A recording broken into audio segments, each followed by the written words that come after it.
నార్మల్గా ఇప్పుడు సింగర్స్ కానీ మనము రైటర్స్ కానీ లేకపోతే లిరికిస్ట్ కానీ వీళ్ళందరూ ఉంటారు కదా.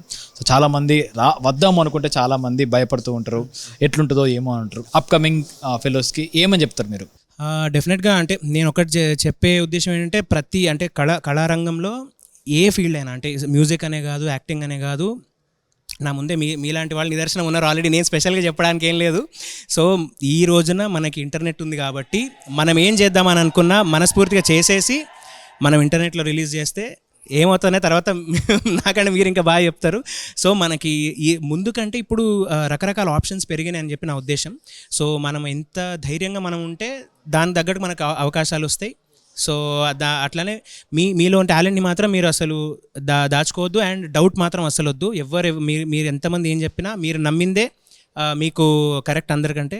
సో సెల్ఫ్ బిలీఫ్ చాలా ఇంపార్టెంట్ అండ్ సెల్ఫ్ కాన్ఫిడెన్స్ చాలా ఇంపార్టెంట్. సో వరుసగా మీకు గామా అవార్డ్స్ వస్తున్నాయి. సో గామా వాళ్ళకి ఏం చెప్తుంటారు?